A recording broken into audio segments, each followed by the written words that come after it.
नमस्कार विद्यार्थी मित्रांनो, सिम्पली एज्युकेशनमध्ये मी शेखर सर तुमच्या सगळ्यांचं स्वागत करतो. विद्यार्थी मित्रांनो, आज आपण आपल्या स्वातंत्र्य चळवळीतील महाराष्ट्राचे जे योगदान आहे त्याचा भाग 2 म्हणजे प्रश्न क्रमांक 26 ते 50 या व्हिडिओमध्ये आपण बघणार आहोत. पहिल्या व्हिडिओमध्ये मी तुम्हाला प्रश्न क्रमांक 1 ते 25 असे 25 प्रश्न दिले होते. आता या व्हिडिओमध्ये आपण प्रश्न क्रमांक 26 ते 50 बघणार आहोत.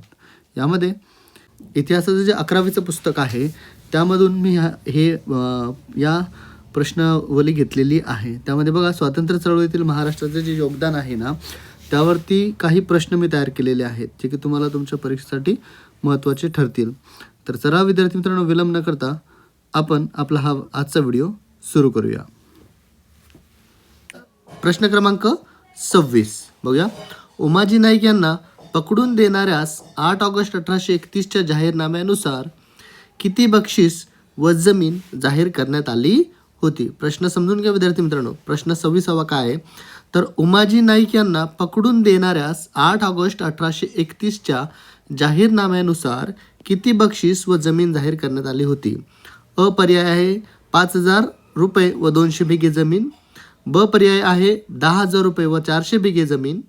क पर्याय आहे 10,000 आणि व 200 बिघे जमीन. आणि ड पर्याय आहे 5,000 रुपये आणि 400 बिघे जमीन. तर विद्यार्थी मित्रांनो, याचं उत्तर आहे पर्याय क्रमांक ब, 10,000 रुपये आणि 400 बिघे जमीन. त्यानंतर बघूया प्रश्न क्रमांक 27. खालीलपैकी कोणत्या कायद्यान्वये वासुदेव बळवंत फडके यांच्यावर खटला चालवण्यात आला? खालीलपैकी कोणत्या कायद्यान्वये वासुदेव बळवंत फडके यांच्यावर खटला चालवण्यात आला? अ आहे भारतीय दंडविधान म्हणजे IPC 12A 122 आणि 124. नंतर ब आहे आर्म्स ॲक्ट 1878. क आहे पिट्स इंडिया ॲक्ट आणि ड आहे रॉलट ॲक्ट. विद्यार्थी मित्रांनो, याचं उत्तर आहे पर्याय क्रमांक अ, भारतीय दंड संहिता IPC 12A 122 आणि 124. नंतर बघूया विद्यार्थी मित्रांनो प्रश्न क्रमांक 28. यामध्ये बघा काय दिलेलं आहे. उमाजी नाईक यांना कोणास आव्हान देण्यासाठी 1827 मध्ये जाहीरनामा प्रसिद्ध केला? उमाजी नाईक यांनी कोणास आव्हान देण्यासाठी 1827 मध्ये जाहीरनामा प्रसिद्ध केला? अ आहे कॅप्टन ब्रिज. ब आहे माउंट स्टुअर्ट एल्फिन्स्टन. क आहे कलेक्टर रॉबर्टसन आणि ड आहे मेजर डॅनियल. विद्यार्थी मित्रांनो, याचं उत्तर आहे क, पर्याय क्रमांक क, कलेक्टर रॉबर्टसन. त्यानंतर बघूया प्रश्न क्रमांक 29. काय आहे प्रश्न क्रमांक 29? जमखिंडीच्या कोणत्या राजाला संशयित म्हणून इंग्रजांनी अटक करण्याचा घाट घातला होता, ज्यामुळे तेथे तणाव निर्माण झाला? प्रश्न समजला विद्यार्थी मित्रांनो? परत एकदा बघा, मी प्रश्न परत वाचतो. जमखिंडीच्या कोणत्या राजाला संशयित म्हणून इंग्रजांनी अटक करण्याचा घाट घातला होता, ज्यामुळे तेथे तणाव निर्माण झाला होता? तर अ पर्याय आहे चिमासाहेब. ब आहे आप्पासाहेब पटवर्धन. क आहे प्रताप सिंग आणि ड आहे शाहू महाराज. विद्यार्थी मित्रांनो, याचा पर्याय क्रमांक ब, आप्पासाहेब पटवर्धन हे याचं उत्तर आहे. त्यानंतर बघूया प्रश्न क्रमांक 30. काय प्रश्न क्रमांक 30? 1818 मध्ये भोर जवळील विंग गावात दरोडा टाकताना उमाजी नाईक यांना पकडले गेले होते, तेव्हा तुरुंगात त्यांनी काय केले? ठीक आहे, प्रश्न परत एकदा बघा. 1818 मध्ये भोर जवळील विंग नावाच्या गावात दरोडा टाकताना उमाजी नाईक यांना पकडले गेले होते, तेव्हा तुरुंगात त्यांनी काय केले? अ पर्याय आहे तिथून पळून जाण्याचा प्रयत्न केला. ब पर्याय अक्षर ओळख करून घेतली. क पर्याय आहे इंग्रजांशी तह केला आणि ड आहे माफीचा साक्षीदार झाले. विद्यार्थी मित्रांनो, याचं उत्तर आहे पर्याय क्रमांक ब, अक्षर ओळख करून घेतली. त्यांनी अक्षर ओळख केली विद्यार्थी मित्रांनो. नंतर बघूया प्रश्न क्रमांक 31. खालीलपैकी कोणत्या उठावात रामजी भांगडिया या पोलीस अधिकाऱ्याचा संबंध होता? खालीलपैकी कोणत्या उठावात रामजी भांगडिया या पोलीस अधिकाऱ्याचा संबंध होता? अ आहे रामोशीचे उठाव. ब आहे भिल्लचे उठाव. क आहे कोळी उठाव आणि ड आहे 1857चा उठाव. विद्यार्थी मित्रांनो, याचं उत्तर आहे पर्याय क्रमांक क, कोळीचे उठाव. त्यानंतर बघूया प्रश्न क्रमांक 32. वासुदेव बळवंत फडके यांनी दत्त उपासनेवर आधारित कोणता ग्रंथ लिहिला? वासुदेव बळवंत फडके यांनी दत्त उपासनेवर आधारित कोणता ग्रंथ लिहिला? अ आहे दत्तप्रबोध, ब आहे गुरुचरित्र, क आहे दत्त महात्म्य आणि ड आहे दत्तलीलामृत. विद्यार्थी मित्रांनो, याचं उत्तर आहे पर्याय क्रमांक क, दत्त महात्म्य. ठीक आहे, हे लक्षात असू द्या विद्यार्थी मित्रांनो, महत्त्वाचा प्रश्न आहे तो. नंतर बघूया प्रश्न क्रमांक 33. 1857च्या उठावात सातारा येथील रंगो बापूजी गुप्ते यांच्या प्रयत्नांना कोणी साथ दिली? ठीक आहे, 1857च्या उठावात सातारा येथील रंगो बापूजी गुप्ते यांच्या प्रयत्नांना कोणी साथ दिली? अ पर्याय केवळ मराठा सरदारांनी, ब आहे मांग, रामोशी आणि कोळी समाजाने, क आहे फक्त ब्राह्मण वर्गाने आणि ड आहे व्यापारी वर्गाने. विद्यार्थी मित्रांनो, याचं उत्तर आहे पर्याय क्रमांक ब, मांग, रामोशी आणि कोळी समाजाने. नंतर बघूया प्रश्न क्रमांक 34. भिल्लांचे बंड मोडून काढण्यासाठी कॅप्टन ब्रिग्जने कोणाची नियुक्ती केली होती ज्याने शेख दुल्ला याला पकडले? ठीक आहे, पर्याय क्रमांक अ आहे कॅप्टन ड्युसार्ट, ब आहे मेजर मोरिन, क आहे कॅप्टन जेल आणि ड आहे अलेक्झांडर. विद्यार्थी मित्रांनो, याचं उत्तर आहे पर्याय क्रमांक अ, कॅप्टन डुसार्ट. नंतर बघूया प्रश्न क्रमांक 35. त्यामध्ये बघा, शेतकऱ्यांचा अदूरदर्शीपणा हेच त्यांच्या असंतोषाचे कारण आहे असा प्राथमिक अंदाज कोणत्या आयोगाने व्यक्त केला होता? कोणत्या आयोगाने असा प्राथमिक अंदाज व्यक्त केला होता असा प्रश्न विचारलेला आहे. कुठला? तर शेतकऱ्यांचा जो अदूरदर्शीपणा आहे हेच त्यांच्या असंतोषाचे कारण आहे असा. तर बघा विद्यार्थी मित्रांनो, अ आहे हंटर कमिशन, ब आहे डेक्कन राईट्स कमिशन, क आहे फॅमिन कमिशन आणि ड आहे सायमन कमिशन. विद्यार्थी मित्रांनो, याचं उत्तर आहे पर्याय क्रमांक ब, डेक्कन राईट्स कमिशन. नंतर बघूया प्रश्न क्रमांक 38. 1828 मध्ये कोळ्यांनी कोणाच्या नेतृत्वाखाली उठाव केला? पर्याय क्रमांक अ आहे उमाजी नाईक, ब आहे रामजी भांगडिया, क आहे बापूजी भांगडिया आणि ड आहे रघु भांगडिया. विद्यार्थी मित्रांनो, याचं उत्तर आहे पर्याय क्रमांक ब, रामजी भांगडिया. असं पण विचारू शकतात की रामजी भांगडिया यांच्या नेतृत्वाखाली कोळ्यांनी कधी नेतृत्व केले? तर 1828 मध्ये. नंतर प्रश्न क्रमांक 37 बघूया. हुलगडीच्या बेरडांनी शस्त्रे खाली ठेवण्यास नकार दिल्यावर इंग्रजांनी काय केले? हुलगडीच्या बेरडांनी शस्त्रे खाली ठेवण्यास नकार दिल्यानंतर इंग्रजांनी काय केले?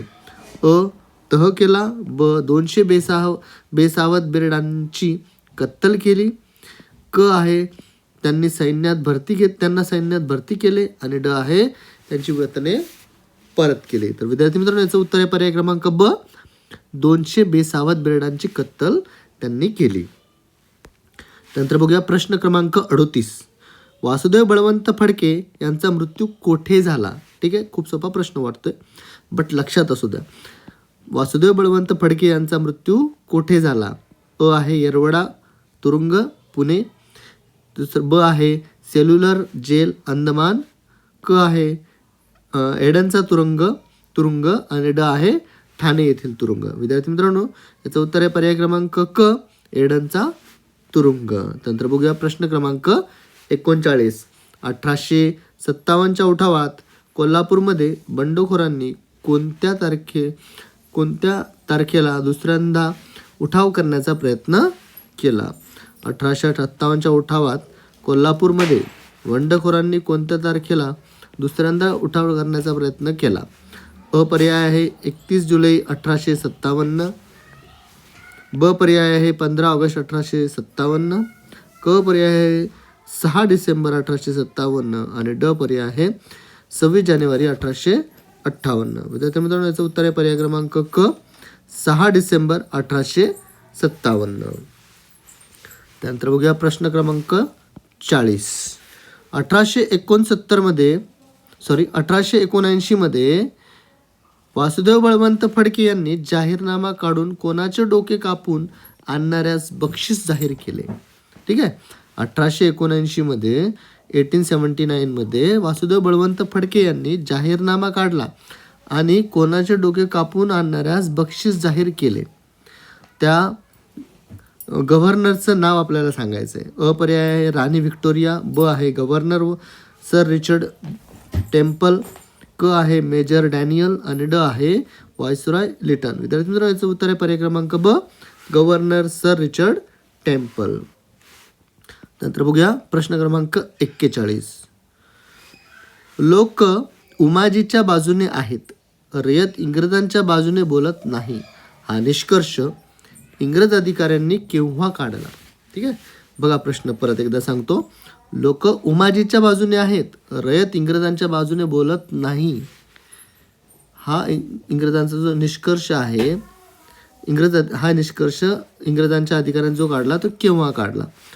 पर्याय आहे जेव्हा पहिला जाहीरनामा काढूनही कोणी उमाजीला पकडून दिले नाही. ब पर्याय आहे जेव्हा उमाजीने 5 इंग्रजांची मुंडकी कापली. क पर्याय आहे जेव्हा 13 गावांनी उमाजीला महसूल दिला. आणि ड पर्याय आहे जेव्हा उमाजीने नोकरी स्वीकारली. विद्यार्थी मित्रांनो, याचं उत्तर आहे पर्याय क्रमांक अ, जेव्हा पहिला जाहीरनामा काढूनही उमाजीला पकडून दिले नाही. नंतर बघूया प्रश्न क्रमांक 42.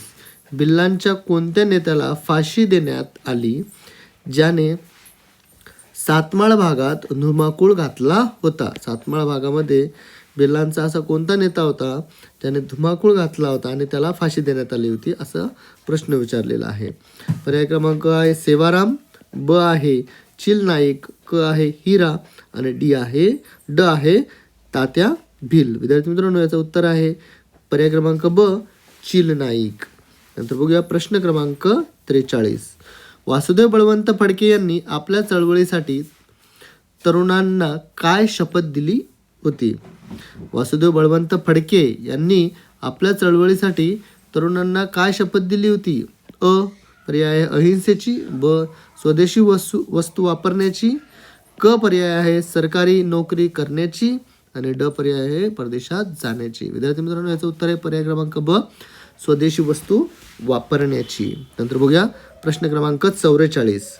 कोळी समाजाचे 3 भेद कोणते मानले जातात? कोळी समाजाचे 3 भेद कोणते मानले जातात? अ आहे साधी कोळी, डोंगरी कोळी, सोनकोळी. ब आहे राजकोळी, महादेव कोळी, मल्हार कोळी. क आहे सागरी कोळी, डोंगरी कोळी, वनकोळी आणि ड आहे वरीलपैकी एकही नाही. विद्यार्थी मित्रांनो, याचं उत्तर आहे पर्याय क्रमांक अ, साधे कोळी, डोंगरी कोळी आणि सोनकोळी. नंतर बघूया प्रश्न क्रमांक 45. 1875च्या शेतकरी उठावाचे स्वरूप कसे होते यावर रणजित गुहा यांचे काय मत होते? ठीक आहे. अ पर्याय आहे हे बंड सरंजामदारांनी केले होते. ब पर्याय आहे हे बंड राष्ट्रीय स्वरूपाचे होते. क आहे शेतकऱ्यांनी शोषित वर्गासाठी बंड केले नाही. आणि ड पर्याय आहे हे बंड पूर्णपणे यशस्वी झाले. तर विद्यार्थी मित्रांनो, याचं उत्तर आहे पर्याय क्रमांक क, शेतकऱ्यांनी शोषित वर्गासाठी बंड केले नाही. पुढचा प्रश्न बघूया विद्यार्थी मित्रांनो. प्रश्न क्रमांक 46. ओमाजी नाईक यांनी 1831 मध्ये काढलेल्या जाहीरनाम्यात गावकऱ्यांना काय धमकी दिली होती? ओमाजी नाईक यांनी 1831 मध्ये काढलेल्या जाहीरनाम्यात गावकऱ्यांना काय धमकी दिली होती? अ पर्याय आहे इंग्रजांना महसूल दिल्यास गाव जाळून टाकू. ब पर्याय आहे इंग्रजांना मदत केल्यास इनाम मिळेल. क पर्याय आहे इंग्रजांविरुद्ध लढल्यास जमीन मिळेल. आणि ड पर्याय आहे यापैकी नाही. तर विद्यार्थी मित्रांनो, याचं उत्तर आहे पर्याय क्रमांक अ, इंग्रजांना महसूल दिल्यास गाव जाळून टाकू. नंतर बघूया विद्यार्थी मित्रांनो प्रश्न क्रमांक 47. 1857च्या काळात मुधोळच्या कारभाराने कोणास बोलवून बेरडांचा बंदोबस्त केला? 1857च्या काळात मुधोळच्या कारभाराने कोणास बोलवून बेरडांचा बंदोबस्त केला? अ आहे लेफ्टनंट ऑट्रम, ब आहे विजापूरहून इंग्रज सैन्य बोलवले, क आहे पुणे येथून घोडदळ आणि ड आहे मुंबईचे पोलीस. विद्यार्थी मित्रांनो याचं उत्तर आहे पर्याय क्रमांक ब, विजापूरहून इंग्रज सैन्य बोलवले. नंतर बघूया विद्यार्थी मित्रांनो प्रश्न क्रमांक 48. 1879 मध्ये फडके यांनी पुणा नेटिव्ह इन्स्टिट्यूशन म्हणजे शाळा सुरू केली. का सुरू केली? ठीक आहे, प्रश्न काय आहे? 1879 मध्ये फडके यांनी पुणा नेटिव्ह इन्स्टिट्यूशन म्हणजे शाळा का सुरू केली? तर अ आहे इंग्रजी शिक्षण देण्यासाठी, ब आहे स्वदेशीचा पुरस्कार करण्यासाठी, क आहे सैनिकी शिक्षण देण्यासाठी आणि ड आहे धार्मिक शिक्षण देण्यासाठी. विद्यार्थी मित्रांनो याचं उत्तर आहे पर्याय क्रमांक ब, स्वदेशीचा पुरस्कार करण्यासाठी. नंतर बघूया प्रश्न क्रमांक 49. खालीलपैकी कोणत्या भिल्ल नेत्याला 1857च्या उठावात पकडून फाशी देण्यात आली किंवा जन्मठेप झाली? अ आहे भागोजी नाईक, ब आहे काजारसिंह, क आहे विद्यार्थी मित्रांनो नांदगावच्या चकमकीत अनेकांना शिक्षा झाली आणि ड आहे सेवाराम. विद्यार्थी मित्रांनो याचं उत्तर जे आहे ना ते उत्तर आहे पर्याय क्रमांक 3, कारण या चकमकीमध्ये ना अनेकांना फाशी देण्यात आली होती. ठीक आहे, आणि किंवा जन्मठेप झाली होती असं आपल्या ज्या 11वीचं जे पुस्तक आहे ना त्यामध्ये दिलेलं आहे. त्यामध्ये हे वरचे जे पर्याय दिलेले आहेत ना त्यांचा काही उल्लेख केलेला नाही, पण त्यामध्ये नांदगावच्या चकमकीत अनेकांना शिक्षा झाली होती असं देण्यात आलेलं आहे. त्यामुळे पर्याय क्रमांक 3 असं आपण या प्रश्नाचं उत्तर म्हणू शकतो. तुम्हाला एक अजून पण सांगू शकतो की जर समजा प्रश्न असा विचारला की 1857च्या उठावामध्ये भिल्लांची आणि इंग्रजांची जोरदार चकमक कुठे झाली, तर नांदगाव हे त्याचं उत्तर राहील. नांदगाव या ठिकाणी भिल्लांची आणि इंग्रजांची जोरदार चकमक झाली होती. तर कोणते जे ठिकाण जर विचारलं ना तर नांदगाव असं आपल्याला सांगता येईल. त्यानंतर बघूया प्रश्न क्रमांक 50. 1839च्या कोळी उठावाचा बिमोड करण्यासाठी कोणत्या असिस्टंट कलेक्टरने पुढाकार घेतला? 1839च्या कोळी उठावाचा बिमोड करण्यासाठी कोणत्या असिस्टंट कलेक्टरने पुढाकार घेतला? अ आहे अलेक्झांडर, ब आहे रोज, क आहे जेल आणि ड आहे थॉमस. विद्यार्थी मित्रांनो याचं उत्तर आहे पर्याय क्रमांक ब, रोज. तर चला विद्यार्थी मित्रांनो आजच्या या व्हिडिओमध्ये एवढेच प्रश्न मी तुमच्यासाठी घेऊन आलो होतो. यातले खूप सारे प्रश्न तुमच्या खूप महत्त्वाचे आहेत. विद्यार्थी मित्रांनो मी प्रश्न खूप सिलेक्टेड करून आणलेले आहेत, ते तुमच्या एक्झामच्या पॉईंट ऑफ व्ह्यू अतिशय इम्पॉर्टंट आहेत. त्यातले हमखास काही ना काही प्रश्न तुम्हाला तुमच्या परीक्षेला येतील आणि या प्रश्नांचा तुम्ही सराव करा, म्हणजे जेणेकरून तुम्हाला हे जे प्रश्न आहे ते तुमच्या लक्षात राहतील. विशेष म्हणजे 11वीचं इतिहासाचं जे जुनं पुस्तक आहे ना विद्यार्थी मित्रांनो ते पुस्तक एकदा तुम्ही ओव्हरलुक करा, त्याचं एकदा रीडिंग करा. 1-2 वेळेस ते बुक रेडी झाल्याच्या नंतर तुम्ही ज्यावेळेस हे प्रश्न त्यावरून बघसाल त्यावेळेस हे प्रश्न तुम्हाला अजून जास्त पद्धतीने समजतील. 11वीचं जुनं पुस्तकाची PDF सुद्धा ऑनलाईन अवेलेबल आहे, पण तुम्हाला ती शोधावं लागेल. तर चला विद्यार्थी मित्रांनो तुम्हाला जर हा व्हिडिओ आवडला असेल तर माझ्या या चॅनलला लाईक करा, माझ्या या व्हिडिओला लाईक करा, माझ्या चॅनलला सबस्क्राईब करा, बेल आयकनला प्रेस करून ठेवा आणि त्यातल्या त्यात तुमच्या फ्रेंड सर्कलमध्ये जेवढे पण असतील मित्रमैत्रिणी त्यांना सगळ्यांना हा व्हिडिओ शेअर करा, जेणेकरून ते सुद्धा या व्हिडिओचा या प्रश्नांचा लाभ घेतील. धन्यवाद.